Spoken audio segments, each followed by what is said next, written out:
मेरी खुशनसीबी है कि मैं आज यहाँ मौजूद हूँ। मंच पे बैठे हुए सभी माननीय हमारे मेहमान और मेरे सामने मौजूद शहर के माहिदीन, पत्रकार, समाजी शख्सियात और जिस तरह से आज यहाँ पर लेखक कमल देवबंदी साहब,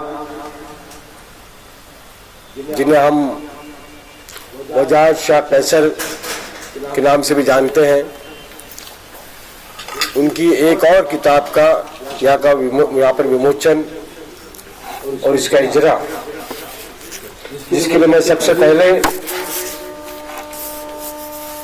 अनाया अदीब पब्लिकेशन को मुबारकबाद पेश करता हूँ इस किताब के लिए, और उसके बाद इस किताब के लेखक जनाब कमल देवबंदी साहब, वजाहत शाह साहब को बहुत बहुत मुबारकबाद, ऑल इंडिया मिल्ली काउंसिल की जानिब से भी और आमना सामना मीडिया की भी जानिब से। जैसे कि वजाहत भाई ने बताया कि ऑल इंडिया मिल्ली काउंसिल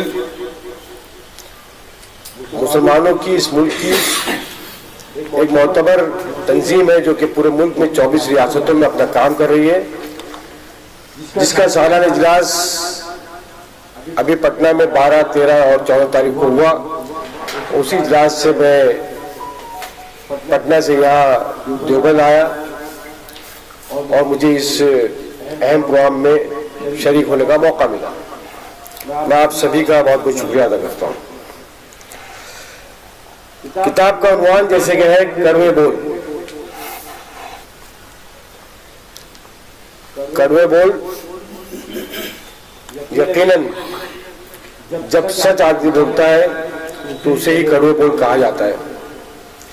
इस किताब के सरवर्क पर जिस तरह से बहुत ही खूबसूरत सरवर्क है इसका, और इस पर एक यहाँ पर सिंबॉलिक तरीके से लिखा है कि फैक्ट और फेक। फेक यानी नकली झूठ, फैक्ट यानी सच्चाई। अब झूठ और सच्चाई के बीच की लड़ाई जब होती है तो कड़वे बोल नामी किताब दुनिया में आती है, सरजमीन पर आती है, और मैं उस सरजमीन पे खड़ा हूं जहां के मेरे आबा-ओ-अजदाद, जिनको सिर्फ ये कहा गया, ये सिखाया गया कि आपको सच बोलना है। मैं अगर मेरे वालिद मोहतरम शायर इनकलाब ताजदार ताज रहमतुल्लाह अलैह का जिक्र करूं, मैं बात करूं, तो मुझे इस बात पर फख्र है कि हम रहते तो मुंबई में है, लेकिन देवबंद की सरजमीन से हमारा गहरा ताल्लुक है। उर्दू हमारी नसों में है, सच बोलना हमारा, वो भी हमारे खून में शामिल है।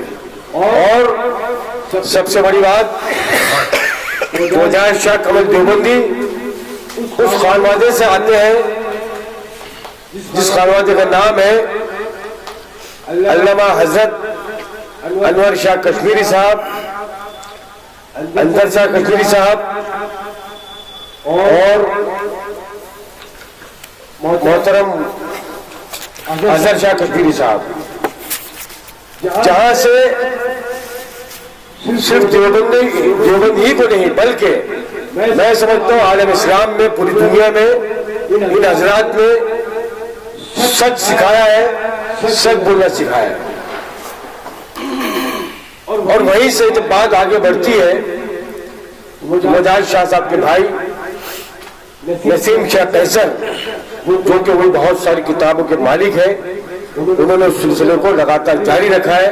वहां से ये सिलसिला होते होते वजाहत शाह तक पहुंचता है।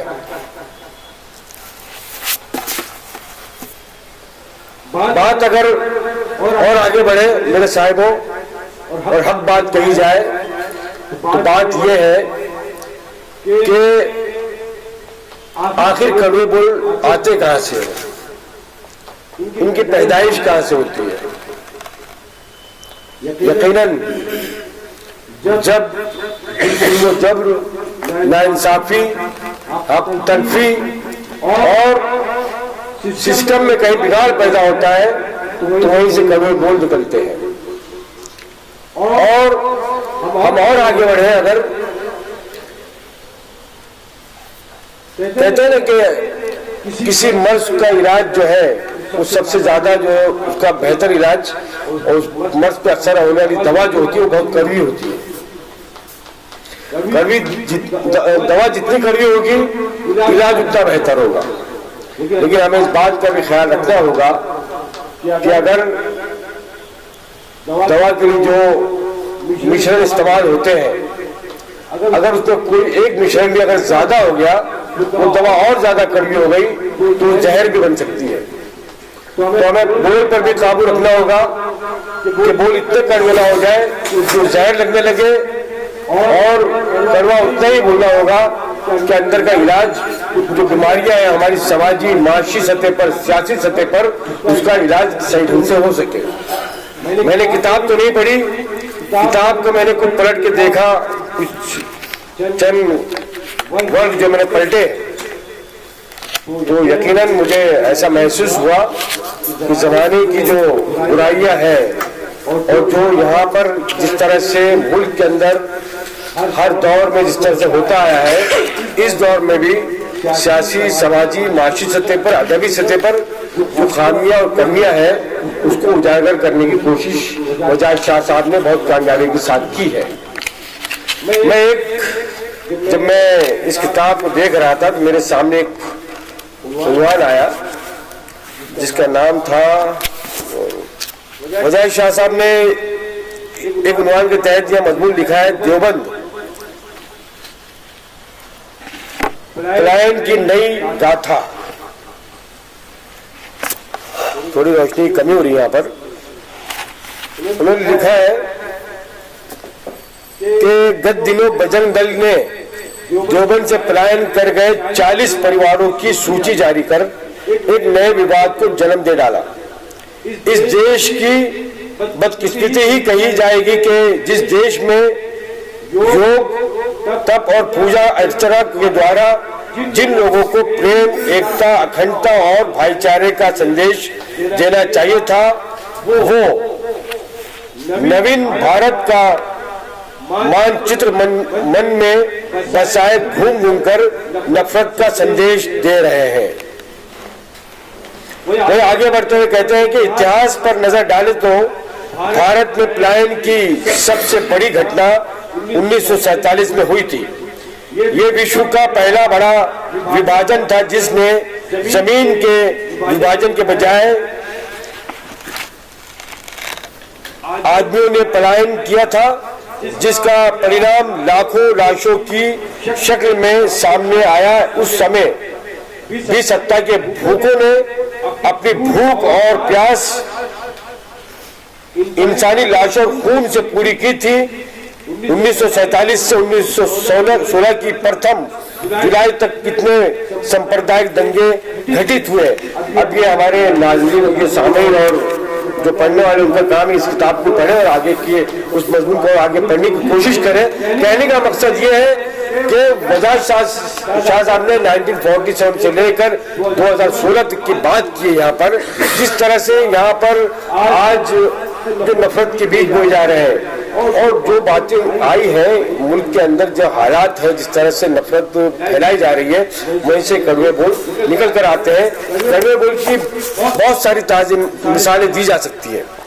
अनकरीब मोहतरम मैं आपसे तवज्जो चाहूंगा कि कड़वे बोल क्यों आते हैं।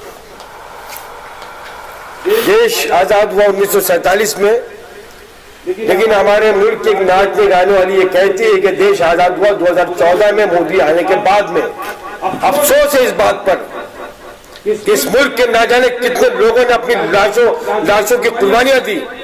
देश की आजादी के लिए हमारे पुरखों ने अपनी जान माल सब कुछ निछावर कर दिया। इस देवबंद की सरजमीन से हजारों उलमाए कराम ने अपनी कुर्बानियों को पेश किया। लेकिन नाचने गाने वाली आकर कहती है कि वो 2014 में मुल्क आजाद हुआ। इसके खिलाफ चाहे जितने कड़वे बोल का इस्तेमाल होने चाहिए, इसके खिलाफ ऐसी आवाजें उठनी चाहिए, क्योंकि ऐसे पागल किस्म के संगी जो है, संगी जाफरानी हर तरफ है। मैं उनको ये कह सकता हूँ, ये चाटुकार लोग अपने आकाओं को खुश करने के लिए इस तरह की बातें करते हैं। हमारे भाजपा के यहाँ भाई बैठे हैं, अल्लाह इनकी ईमान की हिफाजत करे। मैं चाहूंगा कि आप जरा कंगना रनावत जी को रनावत जो है उनसे भी बात करें, आप अपने नेताओं से कहें कि देश कब आजाद हुआ। और मैं ये भी कहना चाहूंगा कि चाटुकारिता जब बढ़ जाती है, और ये चाटुकारिता वजार शाह साहब ने सिर्फ जाफरानी परिवार में नहीं महसूस की है, हमारे यहाँ सब परिवार भी है। जिस सब परिवार में सब यानी हरे परिवार में भी चाटुकारिता कम नहीं है।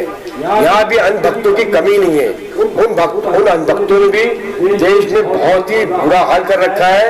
उन अंधभक्तों के खिलाफ भी इस तरह के कड़वे बोल होने चाहिए, और कड़वे बोल हर उस वक्त होने चाहिए जब हमें माशरे को सुधारने की जरूरत पेश आए। और ये किताब माशरे को सुधारने, समाज को सुधारने, मुल्क को एक नई दिशा देने के लिए एक नया बहुत अहम कदम है। बात निकलेगी तो बहुत दूर तक जाएगी। मैं और इससे आगे नहीं कहना चाहूँगा। आप सबका मैंने कीमती वक्त लिया।